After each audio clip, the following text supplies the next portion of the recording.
स्वागत है मित्रों, एक ऐसे विवाह में जहां आपका सामना होने वाला है एक दूल्हे के साथ जिसकी दो दुल्हनें हैं।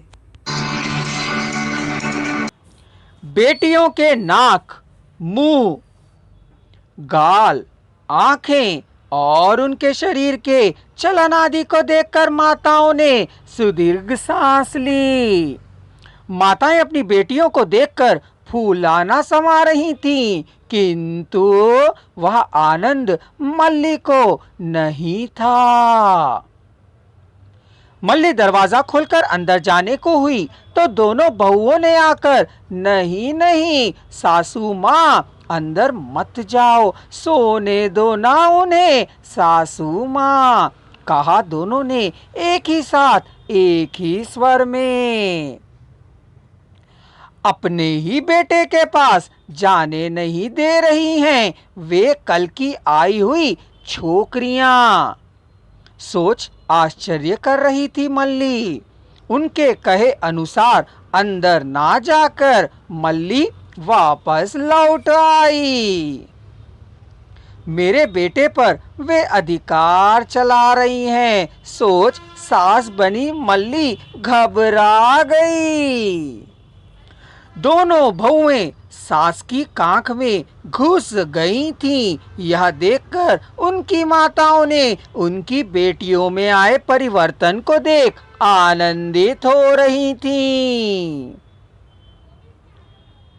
दिन में काफी चढ़ जाने पर दोरा बाबू के जगने पर दोनों ससुर क्या चाहिए कहते हुए उनकी ओर देखने लगे।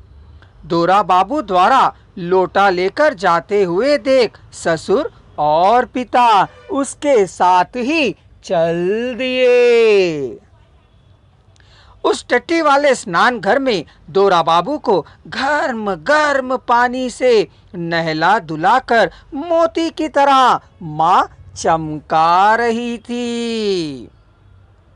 नए कपड़े पहनकर विवाह मंडप में बैठे दोरा बाबू से लोग आकर पहल करने लगे थे। पुल्लैया और कंद्रिगा सवेरे ही आकर मंडप में बैठ गए थे।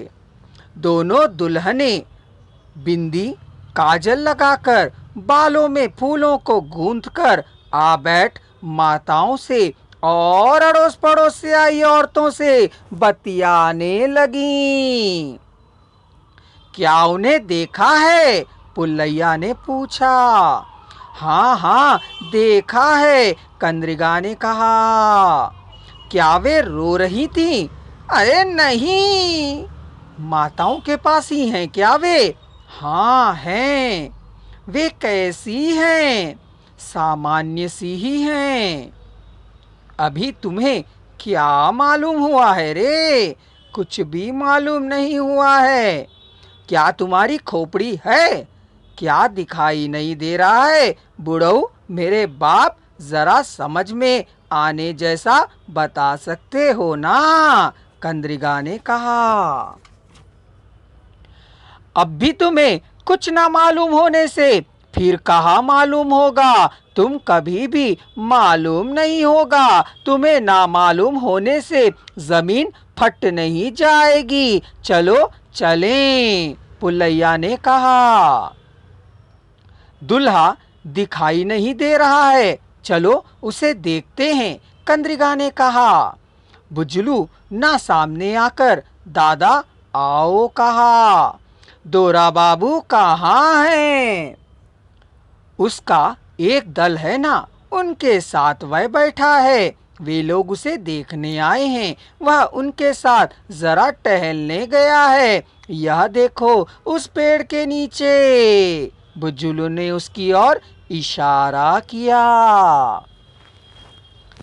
परदादा और पिताजी ने उसे देखना देखकर अपने साथियों को छोड़कर दौड़कर पुल्लैया के पास आकर हाथ पकड़कर पत्नियों के पास ले गया।